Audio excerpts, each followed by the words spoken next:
How's it going, everyone? Austin Honecker here. I just wanted to come on here for a while and give him a review for Dark Side of the Ring Season 2. I gotta say, Season 1 was awesome, Season 2 was awesome as well. Now, Season 1 had 6 episodes, but Season 2 had 10 episodes. And so, here is my review slash recap of Season 2. Give me a second.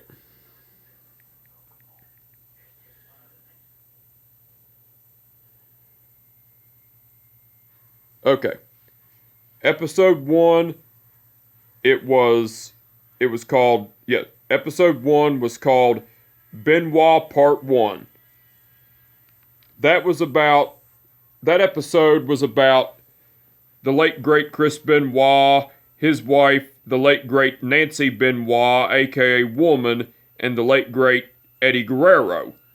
Well, what that episode talked about was Chris Benoit's stardom in the business of professional wrestling, and Eddie Guerrero's start in the business of professional wrestling, and Nancy Benoit, aka Woman's stardom in the business of professional wrestling. Like Chris Benoit and Eddie Guerrero. Well, Chris Benoit started in Stampede Wrestling. Eddie Guerrero started in Mexico.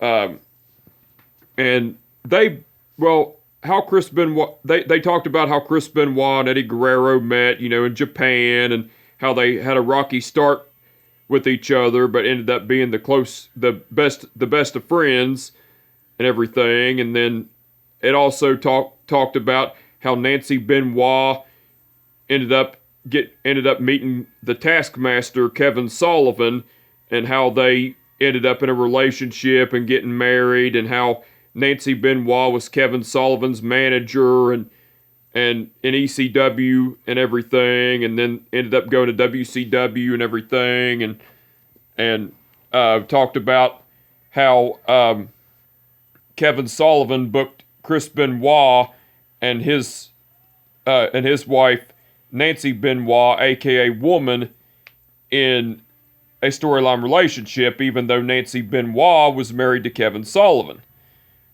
and everything. And then it also talked about how Kevin Sullivan and Nancy Benoit had a bad marriage, and how Kevin Sullivan was abusive, and how Chris Benoit was there for Nancy Benoit and everything, and talked about how Nancy Benoit ended up leaving Kevin Sullivan and divorcing him, and not long after that getting married to, Chris Benoit and Nancy Benoit ended up getting together, and they had their son Daniel, and their son Daniel Benoit, and they ended up getting married, and Daniel Benoit was the best man, even though he was just born, and it also talked about Chris Benoit and Kevin Sullivan feuding and everything in WCW, and Nancy Benoit, she was called Woman in WCW, but she was called the Fallen Angel in ECW, and it also covered about Chris Benoit and Eddie Guerrero joining Dean Malenko and leaving WCW to go to WWE. And it also covered about Eddie Guerrero being in pain from injuries from wrestling, and going on to drugs and alcohol, and ended up getting fired from WWE. And as the late great Eddie Guerrero got fired from WWE, the late great Eddie Guerrero ended up finding religion and quit drinking and quit doing drugs and all that shit. And then Eddie Guerrero ended up going back to WWE and everything, and and like it talked about the late great Eddie Guerrero's career in WWE, and talked about the late great Chris Benoit's career in WWE, and how the late great Eddie Guerrero won his match against Kurt Angle for the WWE title at WrestleMania 20, and how the late great Chris Benoit won his match against Triple H and Shawn Michaels in a triple threat match at WrestleMania 20 for the WWE World Heavyweight title, and the celebration of Chris Benoit and Eddie Guerrero at WrestleMania 20 and everything. And it also covered about the late great Eddie Guerrero's death and how Chavo Guerrero Jr., the late great Eddie Guerrero's nephew, found Eddie Guerrero in the hotel. And Chavo Guerrero Jr. held Eddie Guerrero in his arms as Eddie Guerrero was dying. And Chavo Guerrero Jr. got a hold of Chris Benoit and let him know about Eddie Guerrero's death. Chris Benoit wailed and went to check on Eddie, and Chris Benoit was devastated and kissed Eddie Guerrero on the head. And it also covered Eddie Guerrero's funeral and how Chris Benoit was there, and he was like devastated and everything, and crying and everything, and it covered about Chris Benoit going into a deep depression after Eddie Guerrero passed away and everything, and also covered about getting the news about the deaths of the late great Chris Benoit, the late great Nancy Benoit, aka Woman, and their son, the late Daniel Benoit, and everything. And that was a good asset. That was a great episode. And the people that were interviewed for this episode of Dark Side of the Ring, called Benoit Part 1, the people that were interviewed were David Benoit, son of the late great Chris Benoit, Jim Ross, The people that were interviewed for Benoit Part 1 were David Benoit, son of the late great Chris Benoit, Jim Ross, Chris Jericho, Chavo Guerrero Jr., nephew of the late great Eddie Guerrero, Vicky Guerrero, widow of the late great Eddie Guerrero, Dean Malenko, Sandra Toffoloni, sister of the late great Nancy Benoit, aka Woman, and Julie Malenko, wife of Dean Malenko. Like I said, episode 1, Benoit Part 1, was awesome. Okay, episode 2 was called Benoit Part 2. Now this episode covered the Chris, Nancy, and Daniel Benoit double murder-suicide. And it talked about how the murder-suicide happened over a 3-day weekend, and how Chavo Guerrero got texts about from Chris Benoit about missing shows and everything, and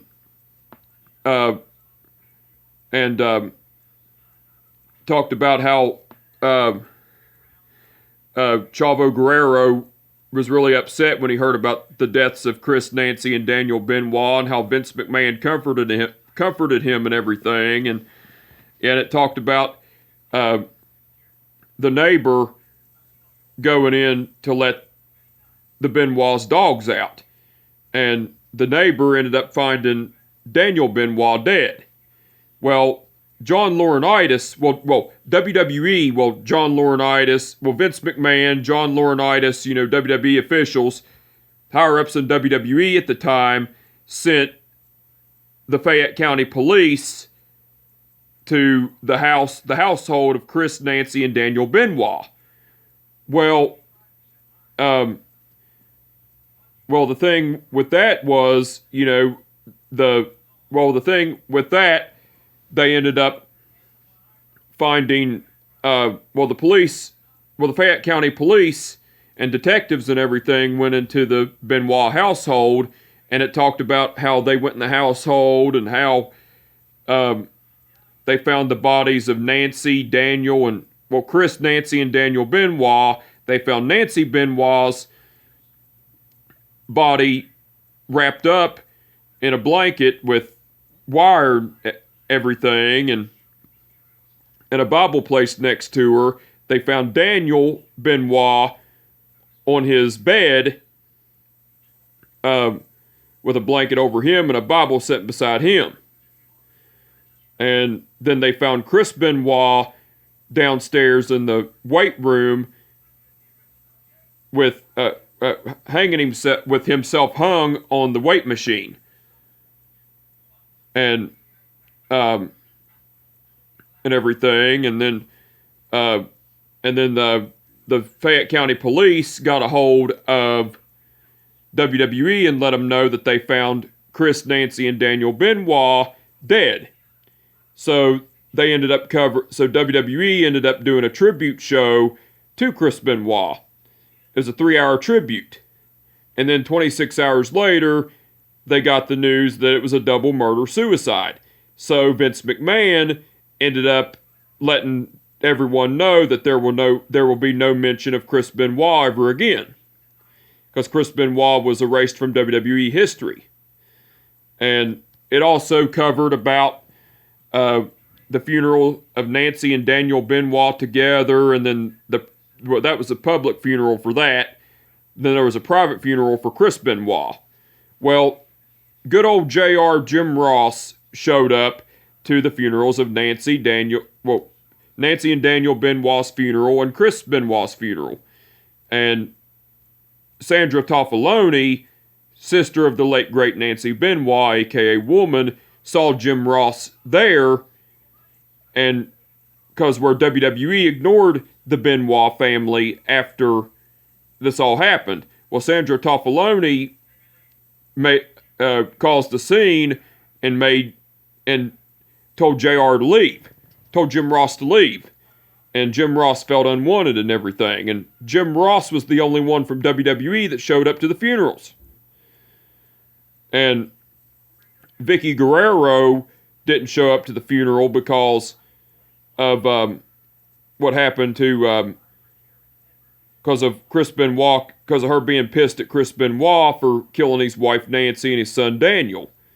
Well, but the Benoit Part 1 I forgot to cover was after Eddie Guerrero passed away, Vicky Guerrero was depressed and was in bed for a week, but Nancy Benoit made Vicky Guerrero get out of bed and get her mind off of it and everything, but Chris Benoit was deeply depressed over it and everything. And they ended up having to get a diary for Chris Benoit to write to Eddie Guerrero. That was in Benoit Part 1, but Benoit Part 2, as I was saying, is, they did the funerals for Chris, Nancy, and Daniel Benoit, and then, the whole thing with Jim Ross being there and Sandra Toffaloni not wanting him there and everything, and it also covered about the news letting it out about Chris, Nancy, and Daniel Benoit's double murder-suicide and everything.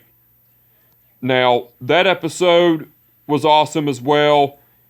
It went into detail about the Benoit family double murder-suicide. Well, the Benoit Part 1 was just about the late great Chris Benoit, the late great Nancy Benoit, aka Woman, and the late great Eddie Guerrero, but Benoit Part 2 was about the Benoit family double murder-suicide. Now, the people that were interviewed for Benoit Part 2 were Larry Alden, who worked for the Fayette County Police, Chris Jericho, Chavo Guerrero Jr., nephew of the late great Eddie Guerrero, Jim Ross, Dean Malenko, Sandra Toffaloni, sister of the late great Nancy Benoit, aka Woman, David Benoit, son of the late great Chris Benoit, Matthew Randazzo V, who was the author, Julie Malenko, wife of Dean Malenko, Vicky Guerrero, widow of the late great Eddie Guerrero, and former WWE superstar Christopher Nowinski. Now, that was an awesome episode as well. Okay. Episode 3 was The Life and Crimes of New Jack. Now, mind you, New Jack passed away 2 years ago. But when this episode was filmed, he was still alive. But anyway, this episode was about ECW legend New Jack. It talked about how New Jack grew up in a bad environment with an abusive father, and how his mother left his father at a young age, and everything. And it also talked about New Jack's inspiration for the New Jack character from a movie, and how New Jack got his start in professional wrestling at Smoky Mountain Wrestling, which was owned by Jim Cornette, and had success in Smoky Mountain Wrestling, but ended up leaving Smoky Mountain Wrestling, him and his boy Mustafa.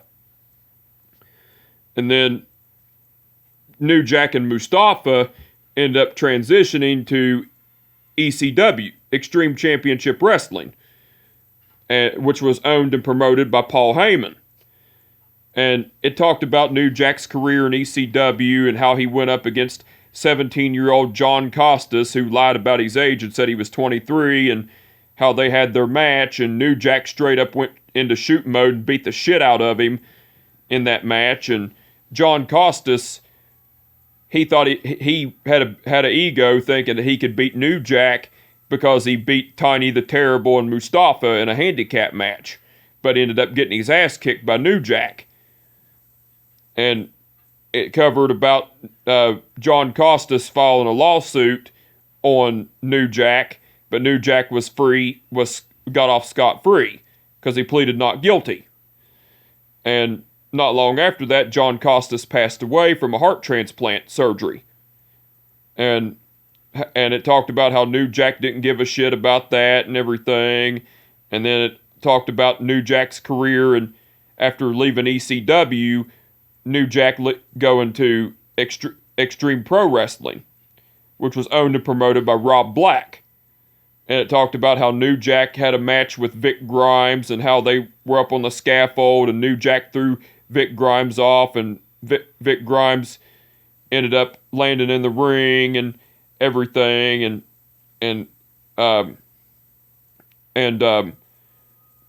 miraculously surviving it and everything. And then talked about how New Jack wanted revenge for that and everything, and he got his revenge and everything. And then it also talked about New Jack's match in the Indies against Gypsy Joe, and how Gypsy Joe no-sold New Jack the whole time, and New Jack got pissed off because Gypsy Joe did not sell any of New Jack's attacks, because Gypsy Joe was playing the gimmick of a tough guy that is not fazed by a fight. Well, New Jack ended up straight up going into shoot mode and beating the shit out of Gypsy Joe. Then it covered New Jack in the Indies again in a match against Tyler Red, and how New Jack was pissed at Tyler Red and straight up went into shoot mode with him and stabbed him and everything, and how New Jack got arrested, and then Tyler Red came to the prison that New Jack was at, and Tyler Red told New Jack he would drop the charges, that he would drop the charges if they work an angle. So New Jack agreed. Then New Jack got released, and they worked an angle and everything.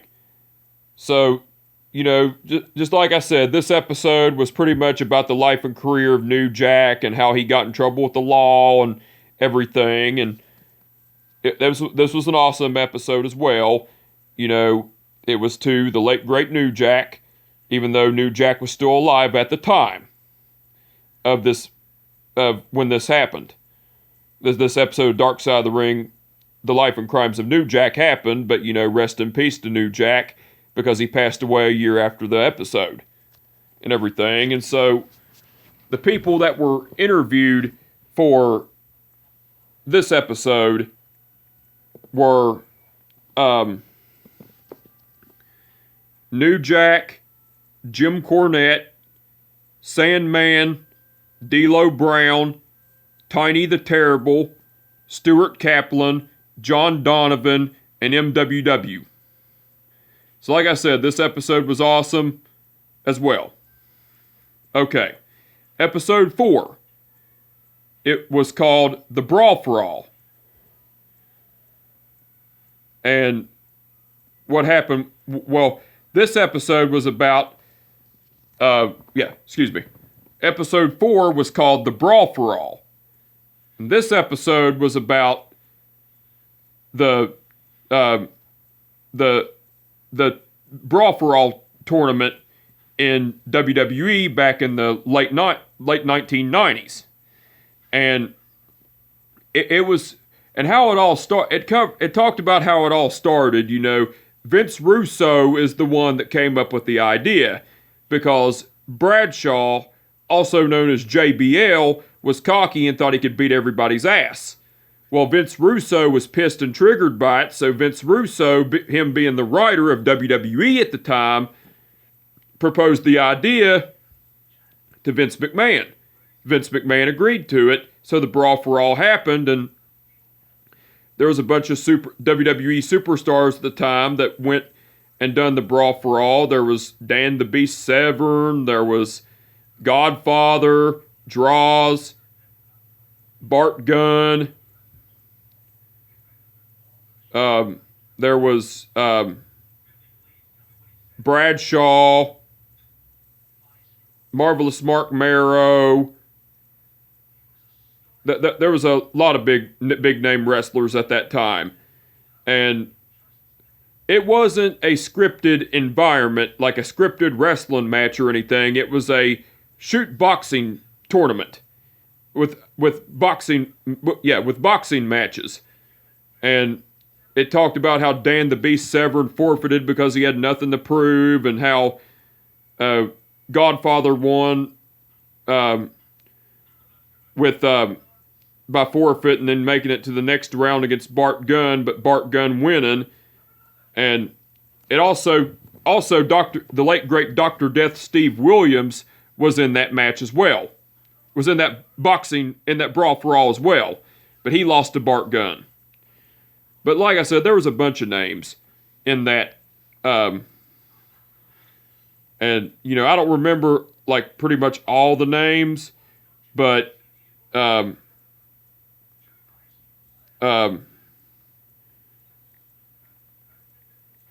me a second. Okay. So the people in the tournament, there was the Lethal Weapon, Steve Blackman, Marvelous Mark Marrow, Mark Canterbury, Bradshaw, also known as JBL, Brockus, Savio Vega, Droz, Road Warrior Hawk, Bart Gunn, Hardcore Bob Holly, Quebecer Pierre, Dr. Death Steve Williams, The Godfather, Dan Severn, 8 Ball, and 2 Cold Scorpio. Well, in the first round, Steve Blackman and Mark Marrow went at it. Mark Marrow went over. It was Mark Canterbury versus Bradshaw. Bradshaw went over. Savio Vega went over Brockus. Droz went over Road Warrior Hawk. Bart Gunn went over Bob Holly. Dr. Death Steve Williams went over Quebecer Pierre. The Godfather went over Dan the Beast Severn by forfeit. And 2 Cold Scorpio went over 8 Ball. Well, the quarterfinals, the second round, the quarterfinals, it was Mark Marrow versus Bradshaw. Bradshaw went over. Savio Vega versus Droz. Droz went over. Bart Gunn versus Dr. Death Steve Williams. Bart Gunn went over.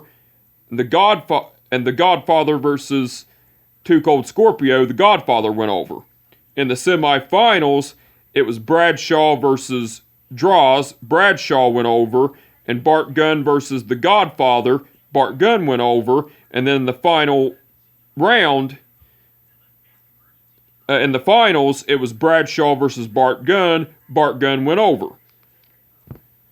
Well, it covered all that, and then it talked about how it cost WWE a lot of money, and how a lot of the WWE superstars at the time got injured because where it was a boxing match, not a wrestling. It was a boxing match, not a wrestling match, and it was unscripted and everything. And it talked about how Bart Gunn received golden boxing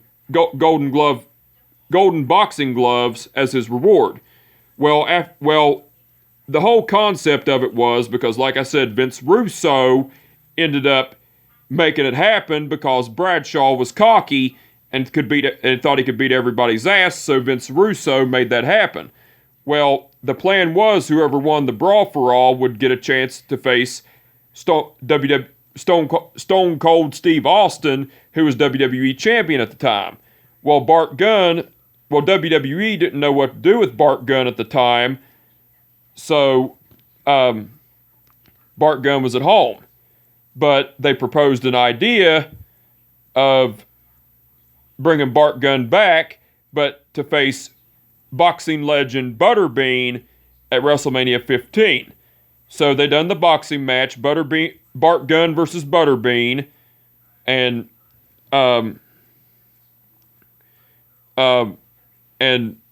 Butterbean went over by knocking Bart Gunn out and everything. And so, but like I said, like I was saying, and everybody was talking about how the Brawl for All was a bad idea, which I thought it was a dumbass decision of Vince Russo to do, because where it cost the company a lot of money and how a lot of the talent got injured and everything, I thought it was bullshit. But it was entertaining, I will say. Now, the people that were interviewed, but this was an awesome episode as well. So, the people that were interviewed for this episode, for the Brawl for All, were Vince Russo, Jim Cornette, Jim Ross, Bart Gunn, Charles Wright, a.k.a. Papa Shango, a.k.a. Kama, and a.k.a. The Godfather. Draws, Bruce Pritchard, Butterbean, and D'Lo Brown. Like I said, this episode was awesome as well. Episode 5, it was Jimmy Snuka and the death of Nancy Argentino. Now this episode talks about how the late great Jimmy Superfly Snuka got his stardom in the business of professional wrestling, and talking about how he ended up in a relationship with Nancy Argentino and everything, and talked about how Nancy Argentino's best friend was dating Johnny Rodz. So when Nancy Argentino went with her best friend to see Johnny Rodz, Nancy Argentino fell in love with Jimmy Superfly Snuka. So they ended up in a relationship, Jimmy Superfly Snuka and Nancy Argentino, and Jimmy Superfly Snuka was really bad into drugs. Well, the late great Nature Boy Buddy Rogers was the late great Jimmy Superfly Snuka's right-hand man, would take him to wrestling shows and everything. Well, when Jimmy Superfly Snuka got really bad into drugs, the Nature Boy Buddy Rogers stopped giving him rides and everything, so Nancy Argentino took over that duty. And it also covered about Nancy Argentino's sisters not liking Jimmy Superfly Snuka because where he was abusive to Nancy Argentino and how he was standoffish with the family and everything. And it also covered about Nancy Argentino's death. There was two ways that it happened.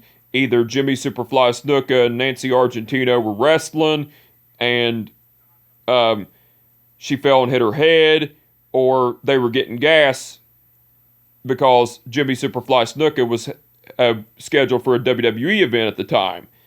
And Nancy Argentino, as she was heading back to the car, ended up falling on her head.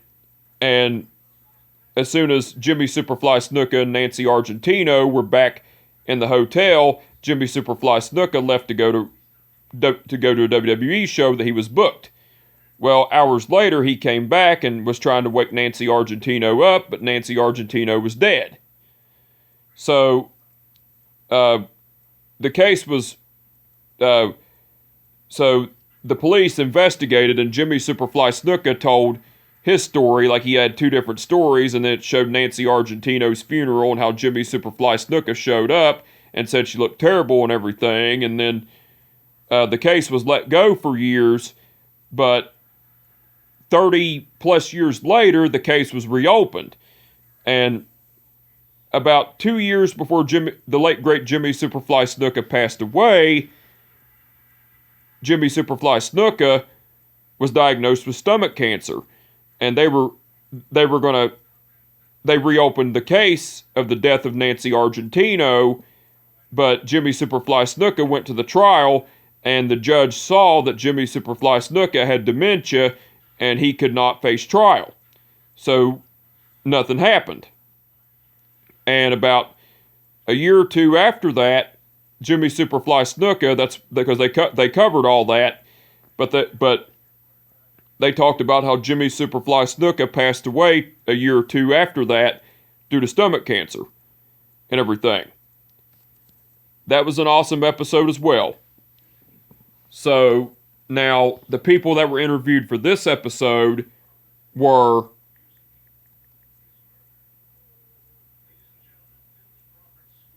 Tonga Kid, Don Morocco, Lorraine Salami, who was the sister of the late Nancy Argentino, Louise Argentino, the other sister of the late Nancy Argentino, Irvin Muchnick, Kevin Ammerman, Adam Clark, Shirley Reeve, Frank Conjure, Carol Snuka, widow of the late great Jimmy Superfly Snuka. Wait, the people that were interviewed for this episode were Tonga Kid, Don Morocco, Lorraine Salome, sister of the late Nancy Argentino, Louise Argentino, the other sister of the late Nancy Argentino, Irvin Muchnick, Kevin Ammerman, Adam Clark, Shirley Reeve, Frederick Conjure, and Carol Snuka, widow of the late great Jimmy Superfly Snuka.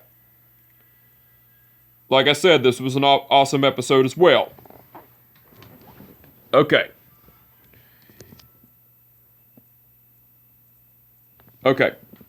Episode 6 was called... Episode 6 was The Assassination of Dino Bravo. Now, this episode talked about how Dino Bravo got his start in the business of professional wrestling and how he worked for a promotion called International Wrestling, and how he was the booker of the show, and how he main evented all the time and everything. And it talked about how the talent were leaving, well, a lot of the talent were leaving to go to WWE, and how Dino Bravo was failing after that, and WWE ended up signing Dino Bravo. And it talked about how Dino Bravo had his success in WWE and everything, and it talked about how Dino Bravo was leaving WWE after his contract expired, but Dino Bravo ended up retiring from the business of professional wrestling, and it talked about how the late great Dino Bravo ended up making a different career choice in crime solving. And it talked about how Dino Bravo got in with the late great Dino Bravo got in with the wrong crowd, and how he was partying all the time, and how he was embezzling money and everything. And it talked about how two people in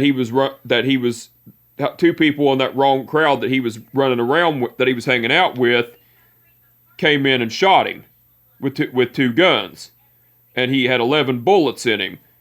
4 in his head, 7 in his chest, 4 in his head, 7 in his chest, and everything. And it talked about how how his wife, how his widow, and how his daughter were wanting answers and everything as well. And everything. That was an awesome episode. Now, the people that were interviewed for this episode were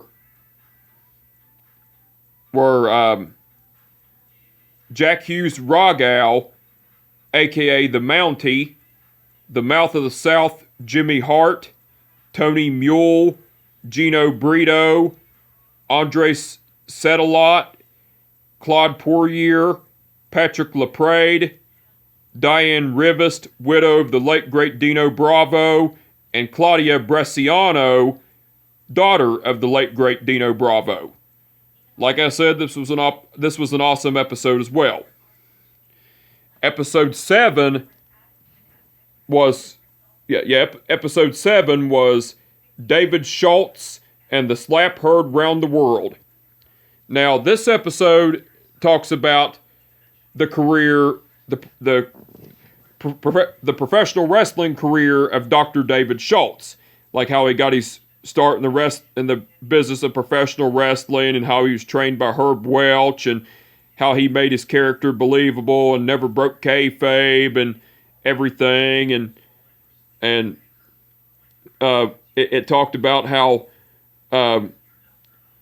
Eddie Mansfield exposed the business because he wasn't getting his way, and he was showing reporter John Stossel the truth about professional wrestling and called it fake and everything, and then they had they covered about that, and they covered about how John Stossel was interviewing talent to clarify if professional wrestling was real or not.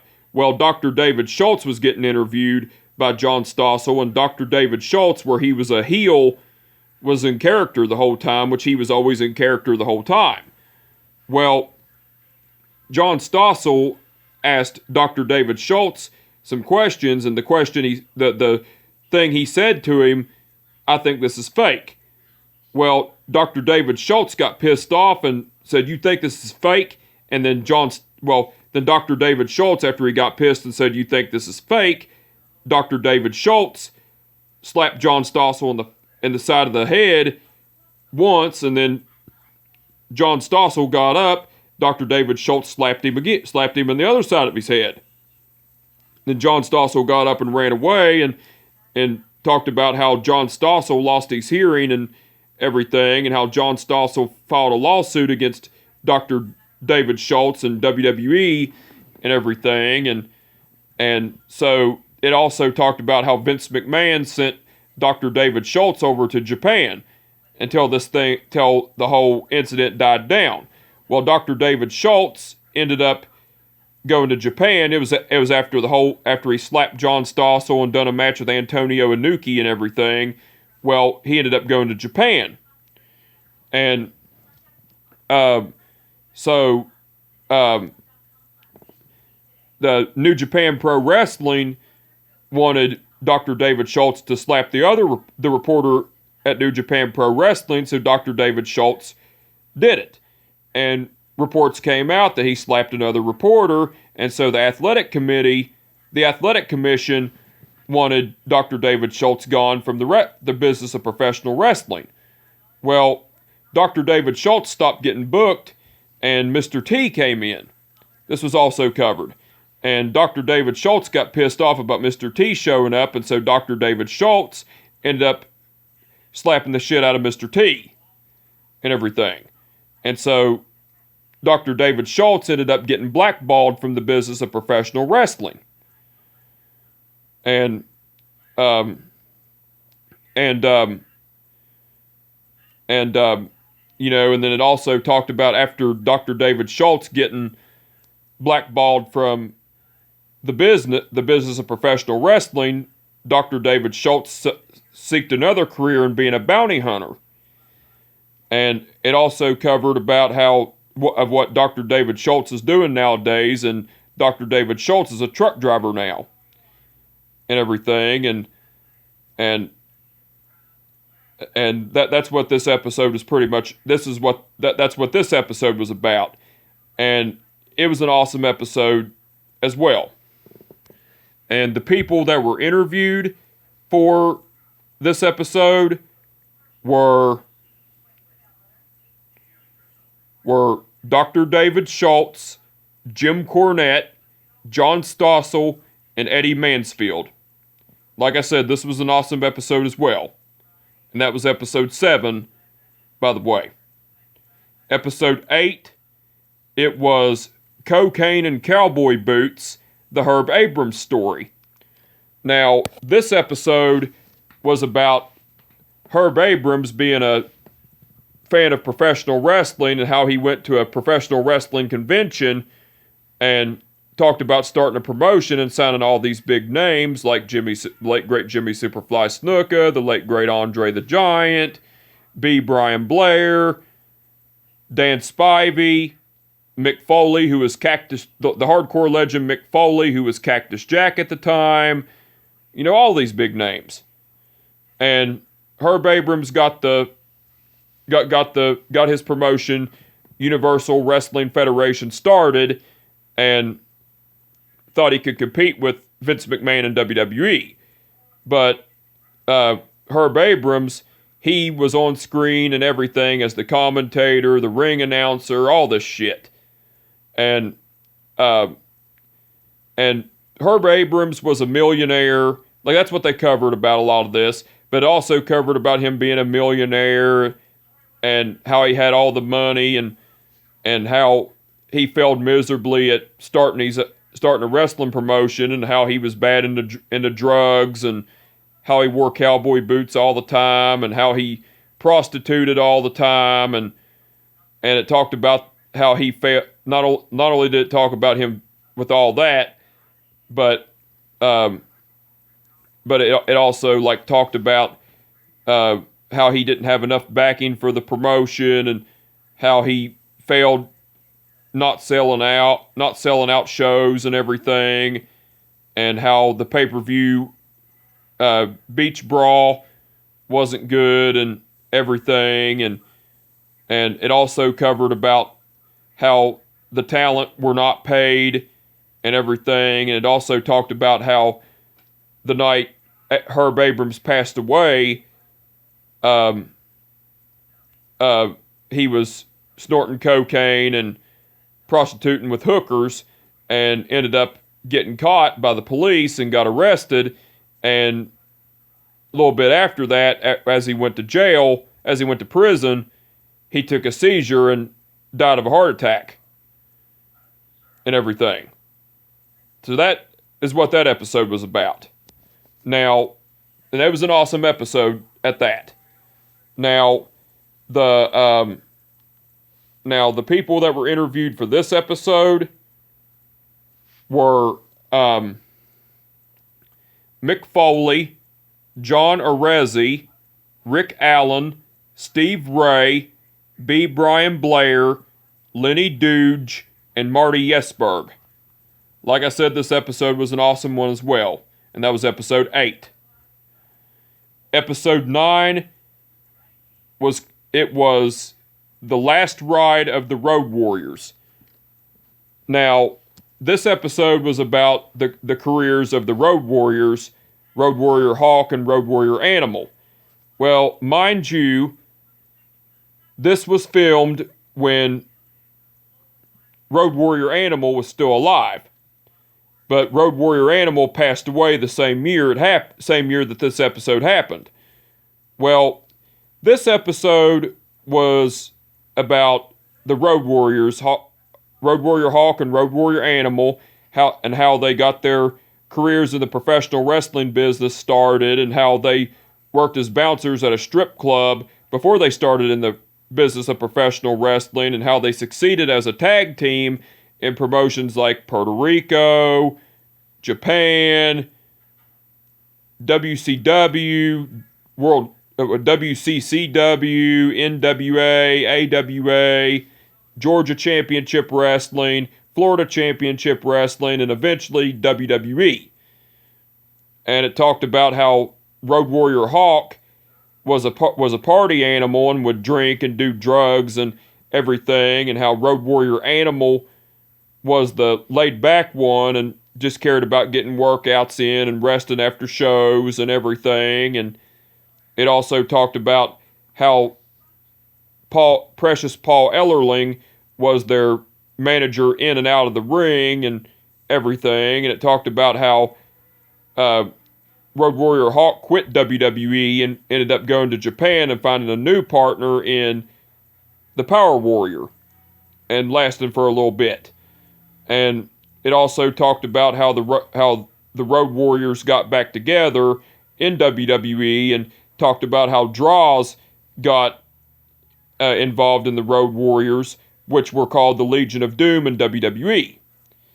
And it also talked about not only all that, but it also talked about how Road Warrior Hawk passed away from a heart attack because of years of drinking and doing drugs and everything.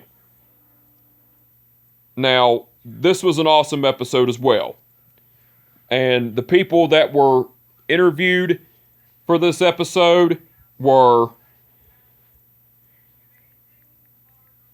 Road